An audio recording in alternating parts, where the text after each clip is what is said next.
mejor versión no es un sueño, es una decisión. A ver, una pregunta para empezar. ¿Quién manda hoy en el mundo? Buena pregunta. Porque antes, bueno, la respuesta era más o menos fácil, ¿no? El que tenía más tierra, más ejércitos, qué sé yo, más oro. Pero hoy la cosa es más rara. El poder parece estar en otro lado. Sí. Y justo de eso va el análisis de hoy.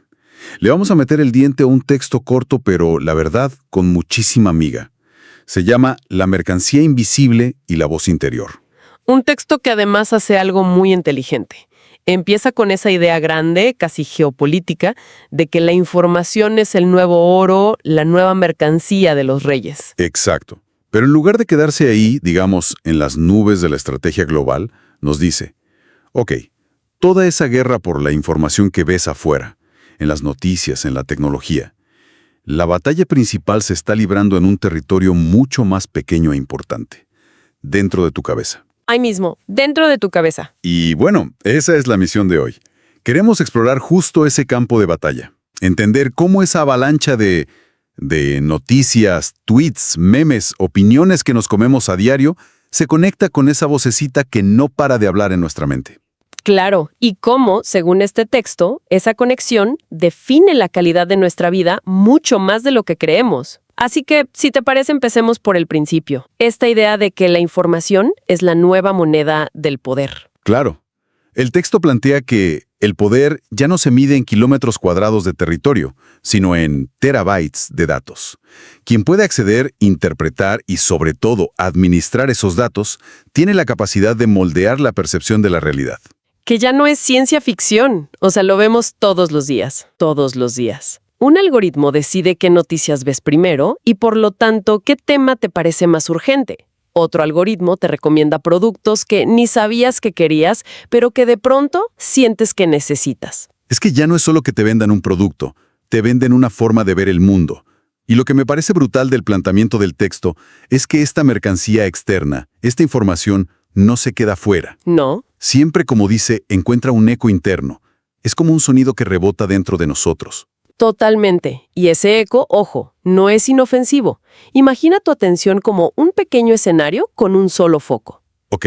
Cada noticia, cada notificación, cada video viral está luchando a muerte por subirse a ese escenario y quedarse bajo el foco.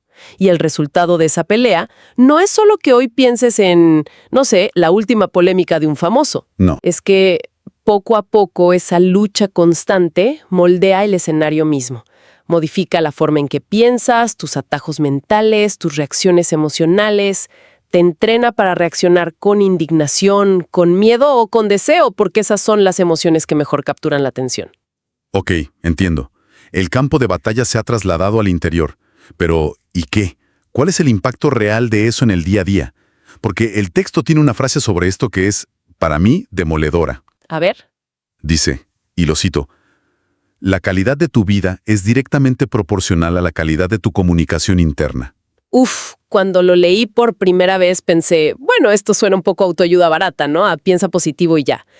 Pero el texto lo lleva a un lugar mucho más profundo, mucho más. No se trata de ignorar la realidad y repetirte frases bonitas, se trata de entender que la información por sí sola es neutra, es materia prima. Claro. La misma pieza de mármol puede convertirse en una obra de arte o en un montón de escombros. Depende del artesano. Aquí la información es el mármol y nuestro diálogo interno es el artesano. Ah, qué buena analogía. El texto redefine al verdadero rey contemporáneo no como el que tiene más servidores llenos de datos, sino como el que sabe qué hacer con los datos que le llegan, el que tiene un buen artesano en la cabeza. Me gusta mucho eso. Una mente entrenada transforma la información en conocimiento, en perspectiva, mientras que una mente caótica, dominada por el ruido, convierte esa misma información en ansiedad, en agobio, en pánico. Exacto. Y esa es la dualidad de la que habla el texto. La información puede ser una herramienta increíble de liberación y crecimiento. Puedes aprender lo que quieras, conectar con gente de todo el mundo. Sí. Pero sin un buen filtro interno, esa misma herramienta se convierte en una fuente de esclavitud. Te vuelves adicto al flujo. reactivo a cada estímulo y tu estado de ánimo empieza a depender de lo que diga un algoritmo diseñado en Silicon Valley. Totalmente. El factor decisivo, el que inclina la balanza, es la calidad de esa conversación que tienes contigo. El otro día me pasó. Vi una noticia política que me indignó a las 8 de la mañana. Y para el mediodía seguía de mal humor, sintiéndome frustrado con todo. Y no me di cuenta de que el origen era esa pequeña interacción de 30 segundos de doom scrolling. Es un veneno sutil. Claro. La misma noticia, procesada por una mente más serena, podría haberse convertido en una reflexión sobre qué puedo hacer yo o simplemente en un dato que se archiva sin carga emocional. Ahí está la clave. Y eso nos lleva a un concepto central del texto, la soberanía mental. Suena muy grandilocuente. Sí, suena un poco así, pero la idea es simple. Así como los reyes de antes construían murallas y fosos para proteger su oro, el texto sugiere que el ser humano moderno tiene que aprender a construir una especie de fortaleza mental para proteger su tesoro más preciado. ¿Y cuál es ese tesoro? Nuestra atención y nuestro diálogo interno. En un mundo que quiere tu atención a toda costa para vendértela al mejor postor, Claro. decidir conscientemente a qué le prestas atención y qué conversación permites dentro de tu mente es el máximo acto de poder personal. Es un acto de autogobierno, casi un acto de rebelión, diría yo. Ok, soberanía mental suena increíble en teoría, pero seamos prácticos. ¿Cómo se ve eso un martes por la mañana cuando estás corriendo para ir al trabajo? ¿Significa apagar el teléfono y vivir en una cueva? No, para nada. El texto no aboga por el aislamiento, sino por el discernimiento. Da ejemplos muy claros. Dice que cada vez que aceptas una opinión, un titular o una narrativa sin cuestionarla, sin pasarla por tu propio filtro, Estás cediendo poder. exacto, estás cediendo poder. Es como si dejaras que cualquiera entre a tu casa y ponga los muebles donde quiera. Tu mente se llena de ideas y emociones de otros. Y al revés, cuando te detienes un segundo y te preguntas, ¿esto es verdad? ¿Esto me sirve? ¿Por qué me está haciendo sentir así? Estás recuperando dominio. Justo. Estás actuando como el dueño de la casa, que decide qué entra y dónde se pone. Exactamente. Y para llevarlo un paso más allá, el texto usa otra metáfora que me parece brillante, la del mercado silencioso. A ver, desempaca eso porque suena fascinante, pero un poco abstracto. ¿Cómo funciona ese mercado? Te despiertas y el primer pensamiento que tienes es, ¡uf! Otro día horrible, no quiero levantarme. Esa es una transacción. Ok. El precio que pagas es un chute de cortisol, una sensación de pesadez, una falta de energía que probablemente te acompañe hasta el desayuno. Has empezado el día con una deuda emocional. Claro, ya entiendo. Ahora imagina que, en cambio, tu primer pensamiento es, ok, estoy cansado, pero qué bien huele el café que están preparando. Esa es otra transacción. El precio es mínimo, un segundo de atención consciente, pero el retorno es un pequeño bono de bienestar.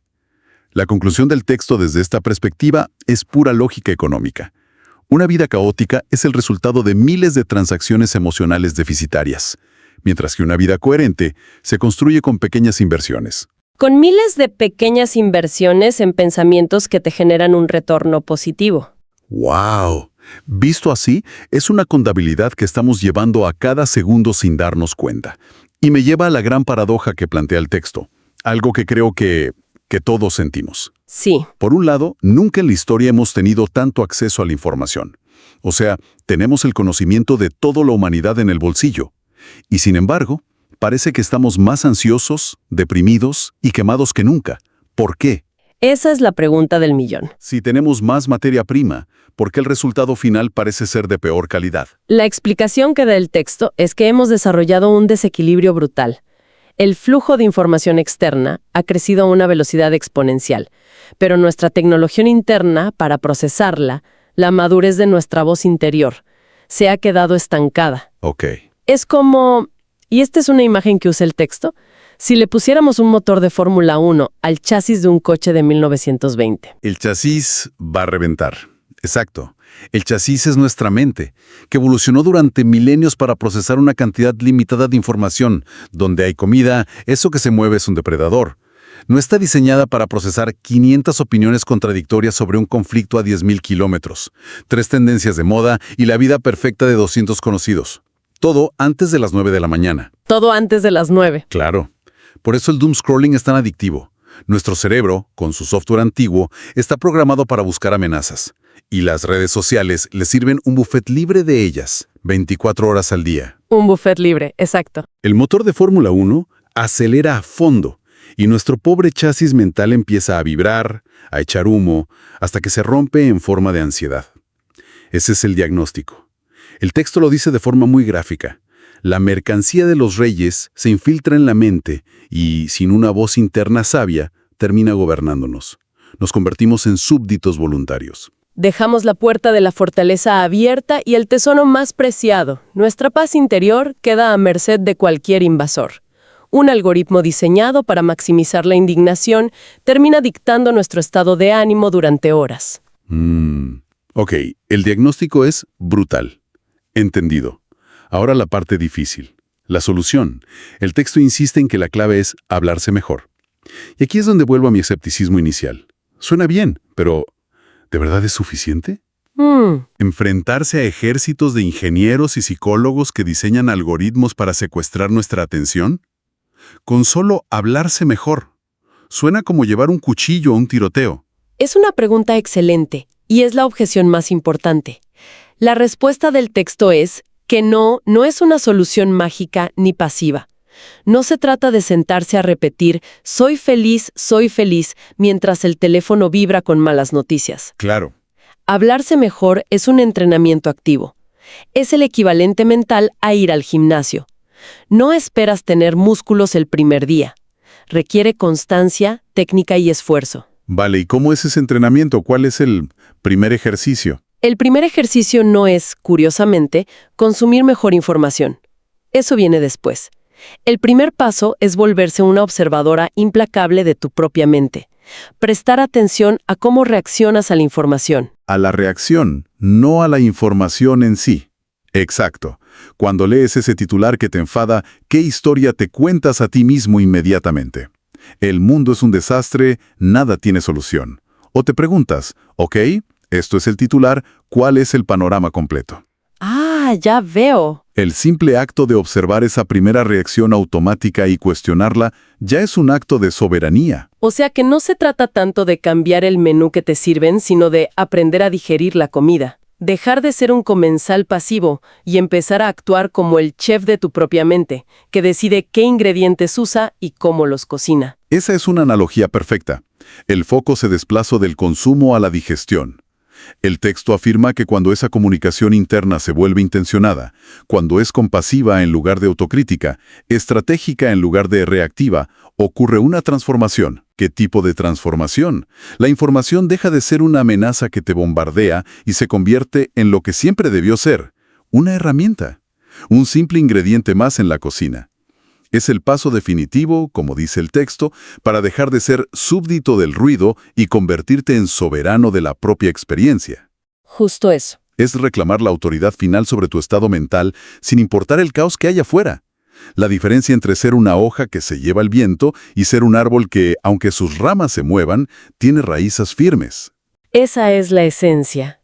Cuando alcanzas esa soberanía, la información externa puede ser evaluada, utilizada o descartada según tus propios términos y para tus propios fines, en lugar de que seas tú el utilizado por ella. Entonces, para ir cerrando, la idea que une todo y que me llevo de este análisis es esta. En un mundo donde la información es poder, la comunicación interna es sabiduría. Me encanta esa síntesis. La primera define tu influencia en el mundo exterior. La segunda, y quizás más importante, define tu libertad interior. Y la imagen final que nos deja el texto es esa. Quien gobierna su diálogo interior puede caminar con dignidad en medio del caos informativo. No se trata de construir un muro y aislarse. Se trata de desarrollar la habilidad interna, casi alquímica, de transformar esa avalancha de datos, la mercancía de los reyes. En una herramienta para construir una vida con sentido. Una transformación de plomo en oro, de la ansiedad del ruido al conocimiento con propósito. Exactamente. Y para dejarlo reflexionando, el texto nos lanza una pregunta que resuena mucho, sobre todo después de hablar del mercado silencioso. Si cada pensamiento es una transacción en nuestra economía interna, la pregunta es, ¿qué tipo de economía estamos gestionando cada día? Estamos operando con déficit, acumulando deudas emocionales con cada pensamiento de rabia o preocupación. ¿O estamos invirtiendo en pequeños activos de gratitud y claridad? Y sobre todo, ¿qué impuestos invisibles nos está cobrando el ruido externo sin que nos demos cuenta? ¿Cuánto de nuestra paz, de nuestra energía, estamos pagando cada día por consumir información que no hemos elegido conscientemente y que no nos sirve? Esa, quizá, es la contabilidad más importante que todos deberíamos empezar a llevar.